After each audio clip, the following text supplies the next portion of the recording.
All right, welcome back to Politics and Profits on our soft launch of On Your America TV. Well, I think most people, adults, parents, most of us would agree that this is probably the most stressful period in society that any of us have experienced in our lifetimes. Now, can you imagine for children with the stress on the news and the shutting down of schools and getting COVID and being isolated and on and on and on. You know the drill.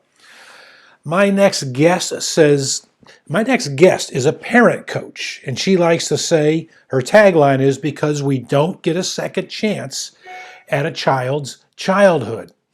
She is here to talk to us about how to talk to your child, whether in kindergarten or in high school, how to talk to your child about what is going on in the world and why it is so important for parents to do so. Let me welcome from Phoenix, Arizona, parent coach Kari Kling. Kari, good to have you with us.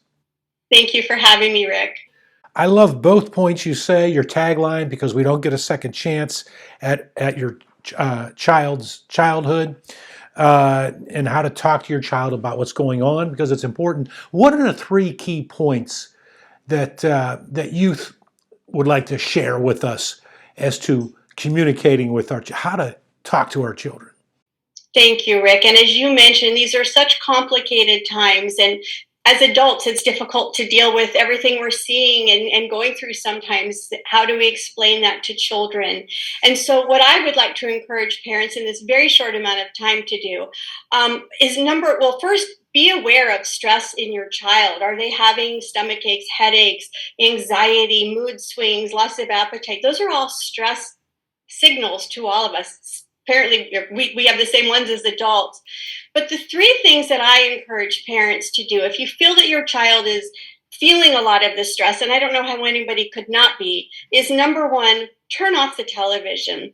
If you're sitting there watching something with your child, that's great. But sometimes we walk away, breaking news comes on, and it's really important not to have those negative images coming at you all the time of war and whatever else might be going on. The second thing I'd like to encourage parents to do is to limit or stop violent video games.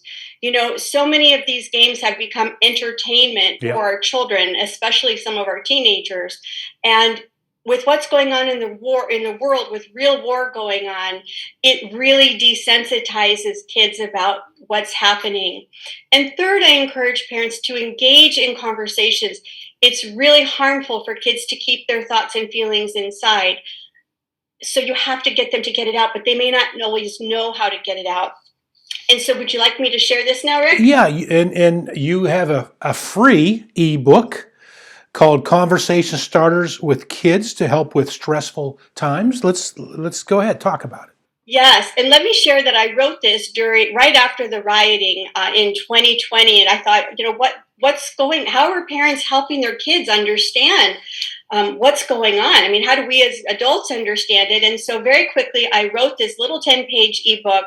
It is complimentary for anyone who would like a copy, and I broke it down into three categories: toddler to kindergarten, elementary school, middle school, high school. Toddler to kindergarten, use puppets. You can just take a sock and have the puppets talk to each other. Kids will say things to a puppet or as a puppet that they won't verbalize to maybe a parent on their own. With elementary school age children, I encourage you to sit down, you and your child, sit and draw pictures of maybe what they saw, what they're upset about, what they're feeling, and then use that as a prompt to ask the children about the picture, have them ask about your picture.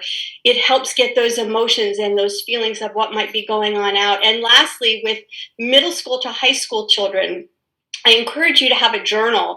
Let them journal either privately or interacting with either you as a parent or a trusted adult, because sometimes, many times, teenagers will write things that they will not feel comfortable saying. All right. Well, it sounds like very good advice. Let me ask you this. It would seem to me, am I wrong here? We're down less than a minute. It would seem to me that a middle school girl or female is more likely to agree to write in a journal than a boy.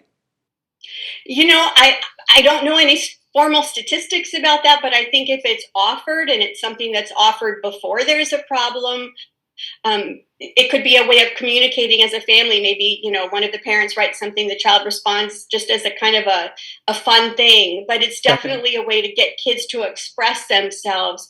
I think the most important point of all of this is, as parents, we have to focus on what we can control. We can't control what's going on the other side of the world.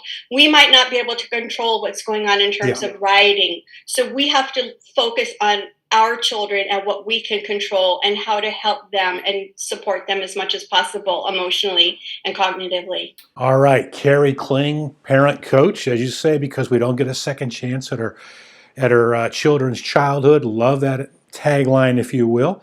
The book is called Conversation Starters to Help Kids Through Stressful Times. As you say, kindergarten through high school. It's free. It's an ebook. We'll be promoting that on social media as well. Important topic that you cover. These are the most stressful times I can imagine in my whole life, and I couldn't imagine it being a child and going through this. Good information. Yes. We thank you for joining us. Thank you for having me. All right, back with more of Politics and Profits on Your America TV after this.